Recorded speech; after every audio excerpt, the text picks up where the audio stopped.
例如你俾咗300萬買樓，2年之後層樓仲係一灘水泥，恒大爆咗雷，碧桂園出咗事，世茂重組緊，下一個出事嘅會唔會就係你買嗰個樓盤啊？Hello，大家好。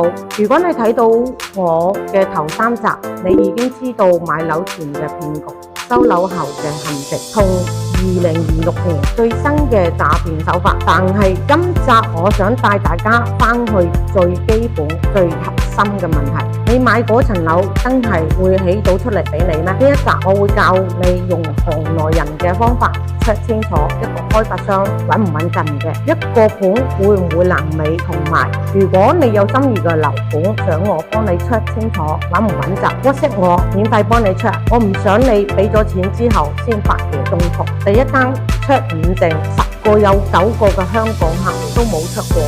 5證係咩呢？係國有土地使用證、建設用地規劃許可證、建設工程規劃許可證、建築工程施工許可證，仲有商品房預售許可證。簡單啲嚟講，有齊5證，代表政府批准咗呢個樓盤由買地到賣樓嘅每一步。但係有啲發展商會玩蠱惑㗎，用 A 地塊嘅預售證去 sell B 地塊嘅樓，或者預售證得返1至3棟，但係你買咗嘅係第5棟，你啲錢係冇政府監管㗎。喺呢度我教你點 check， 上中山或者珠海嘅住建局官網嗰度揾商品房預售信息查詢，輸入樓盤個名就會 show 晒所有已批預售嘅樓層同埋棟數，你對翻你買嗰棟對到就 OK 啦。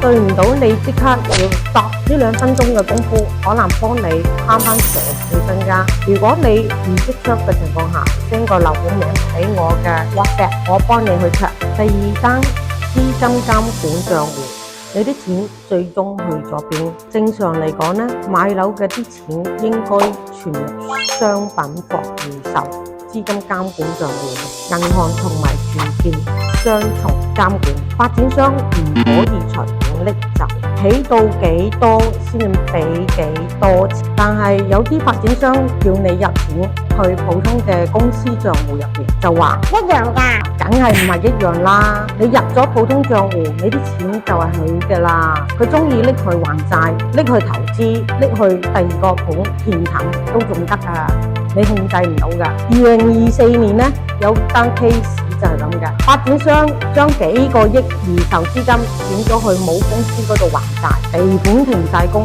過百嘅業主去維權，但係啲錢已經冇咗啦。所以要記住，簽約嗰陣要睇清楚收款賬戶，一定要見到預售資金監管同埋銀行嘅名。第3單仲離譜啊！發展商嘅背景，有啲樓盤發展商註冊嘅資本得幾百萬，但係個樓盤總值10幾億，萬一出咗事，註冊資本連還錢俾一個業主都唔夠啊！我教你點查啦，下載天眼查或者企查 APP， 輸入發展商全名，睇5樣嘢就 OK 啦。第一，註冊資本要睇實表嘅，唔係形表啊。第二，股權結構追到最頂層，有境外 PI 開埋公司要小心。第三，司法風險，尤其係建設工程合同糾紛。第4，行政處罰。第5，股權凍結。一個發展商5分鐘就可以查到佢身家清白定係周身蟻。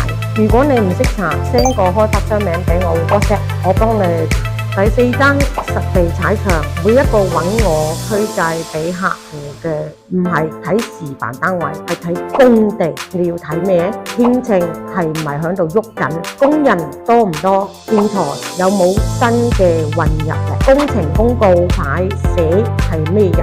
仲有，如果銷售中心離工地好遠，甚至唔同區域，點解？可能係唔想你見到真實嘅進度。我每個月都會去自己跟開嘅幾個盤巡一次，拍片報告進度俾客戶。你唔使親身上去，我幫你睇。呢個就係有個當地嘅經紀幫手嘅價值觀啊。第5單呢，交樓保障，前面嗰4關已經過晒，最後一道防線係嗰份合約。要睇4樣嘢。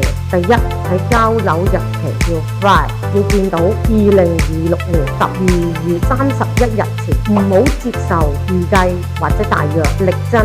第二，遲交樓違約金上限，我有客合約上限得總樓價嘅2到3%，遲3年交樓最多賠幾萬蚊。第三單，免責條款，天災政策、勞工短缺全部免責。第四，仲裁地點喺開發商所在城市，你要飛過去同佢打官司嘅，成本仲貴過你追翻嚟嘅錢。所以我同客戶簽約之前，一定要幫佢睇清楚呢幾條。如果你想我幫你睇份合約 ，WhatsApp send 俾我啦。點解2026年南美風險比你想象中仲要大呢？3個原因。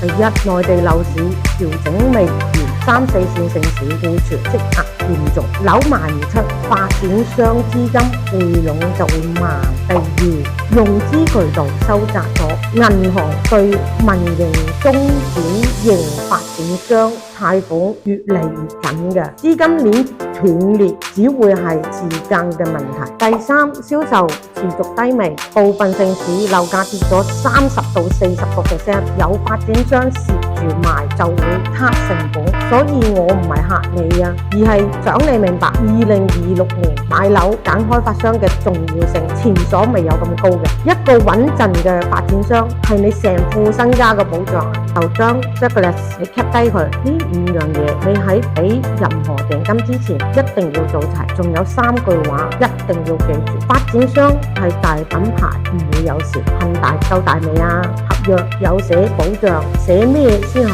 重點。好多人買唔使驚，雷曼苦主當年都係咁諗㗎。我哋呢個系列已經去到第4集啦，我希望大家已經明白喺大灣區買樓最值錢嘅唔係揾到筍盤，而係揾到真心幫到你 check 清楚，幫你跟進嘅人。而我就係嗰個人。如果你想知道邊個盤穩唔穩陣，邊個開發商有冇問題，合約有冇蠱惑 ，WhatsApp 俾我啦，免費幫你 check。我唔會黑 sell 你任何嘢，我只會話俾你知真相。多謝大家睇到呢一度，我哋下一集再見，拜拜。